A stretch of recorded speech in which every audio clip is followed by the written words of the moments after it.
Assalamu alaikum wa rahmatullahi ta'ala barkatuhu. Barkanmu da saduwa da ku a cikin wannan shirin. Wannan shirin har yau dai za mu sake bayani ne akan wannan WhatsApp goal. A yau za mu yi bayani ne akan yadda za ka canza sauran abubuwa. Da farko dai za mu shiga cikin wannan shirin, za mu nuna muku yadda za ka canza komi na WhatsApp ɗinka yadda kake so. Da farko dai zan shiga ciki, zan nuna mana yadda yake kamar haka.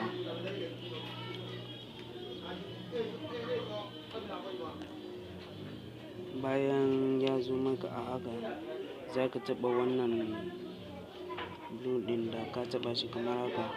Idan ya zo maka kamar haka, to wannan na ƙasan a nan za ka taɓa shi kamar haka, sai ka taɓa a nan. Bayan ya zo maka kamar haka, to da farko dai za ka shiga a nan, sai kuma a nan. Wato a nan idan kana so ka sake kalar contour ɗinka, wato ka sake ma wanda kake so kala, shi ne a nan. Sai kuma a nan na biyu, wato a nan wannan da kuke gani a nan, zan iya shiga na sake shi kamar haka. Kun ganin ya dawo a hakan.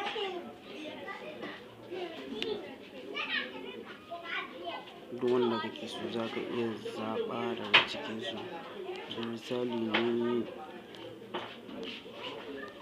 Misali ni zan zaɓi wato wannan, shi ne a nan. Sai a nan kuma, wato inda message ɗinka, vocal ɗinka zai kasance, shi ne a nan. Idan kana so zai zama a haka, idan kana so a haka, kun gani yana canzawa, sai a haka. To ni misali wannan ne nake yi min wannan da yake a nan, shi a nan, wato shi ne yake yi.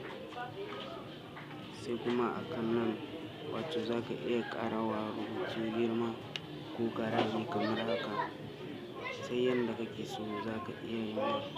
To ni misali zan bar su a haka. Sai kuma wannan na uku, wannan idan ka iske shi a kashe, to za ka iya kunna shi a haka.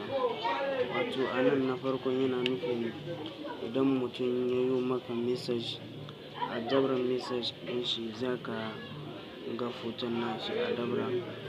Sai kuma a nan na ƙasa, idan ka yi vocal za ka ga naka a dabra wanda kake so. To a hakan dai idan ka yi niyya za ka iya kashe wannan kuma ka bar su a haka. To ni dai a haka zan bar su. Sai kuma a nan, wato a nan shi ko in ka taɓa a nan zaɓin na farko, zai zo ma wannan zaɓuɓɓukan. To da farko dai idan ka zaɓi wannan, kun ga yadda wannan yake. Sai kuma wannan shi ma kun ga yadda yake.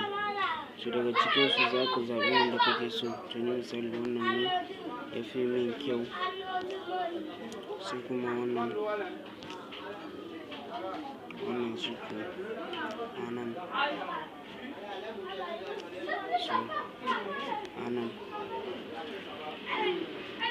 Wato shi ko wannan na farko idan ka shiga, wato a nan za ka iya zaɓa wannan da yake ƙasa ya komo a nan sama.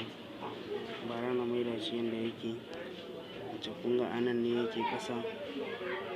Sai kuma yanzu zan maida shi a sama. Kun ga ya dawo a sama. Za ka zaɓi yadda kake so ya zama, kalan da kake so. Gashi a nan, dukkan kalan da kake so. To ni misali na zaɓi wannan. Sai a nan idan ka cike shi kamar haka, wato za ka na ganin statue ɗin kowa a saman contour. Idan kana chatting za ka gan shi a sama kamar haka. Sai kuma idan ka kashe zai tafi. Sunanka yana fitowa a saman nan, a saman WhatsApp ɗin naka. Wato kun ga Sadiq Adashimu, haka ne ya fito a sama. To ni zan ɗebe shi kamar haka. sai kuma a nan ƙasa shi ko a nan idan ka ɗebe shi wato za ka ɗebe wannan alamar wata da take a sama, idan ka ɗebe kamar haka ya fita, idan ka saka shi wannan watan ya dawo. Sai a nan shi ko wannan wato horizon WhatsApp ɗin naka, wato datar WhatsApp ɗin naka wanda za ka ɗauka shi ma a nan za ka iya ɗebe shi idan ba ka buƙata, a nan za ka iya kunna shi. Sai kuma a nan wato wannan duka ne yadda kake so kalan WhatsApp ɗinka ya kasance. Sai a nan kuma wato a nan za ka zaɓi yadda kake so wannan abin ya kasance. Kaga idan kana so za ka iya bani shi kamar na normal WhatsApp, idan kana so za ka bar shi haka. Wannan wato kalarsa ce yadda kake so ka sa shi a kalar da kake so. Misali ni na zaɓi wannan kalar kamar yadda kuke gani ita ce a nan.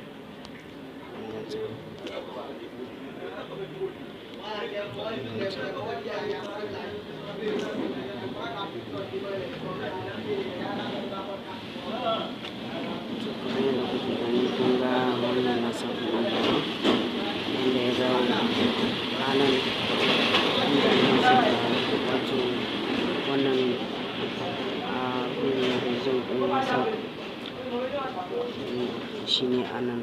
Idan kana so wannan za ka iya ɗebe shi a can yadda na nuna muku, da wannan kuma shi ma za ka iya ɗebe shi. misali ga shi zan koma zan fita. To kamar yadda kuke gani dai yadda na nuna muku, to wannan hanya ita ce za ka bi ka canza WhatsApp ɗin naka yadda kake so. To wannan shine ƙarshen wannan shirin, sai mun sake saduwa da ku a wani shirin na gaba. Mun gode.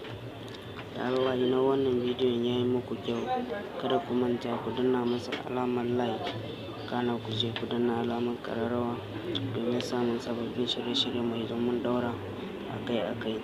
Mun gode.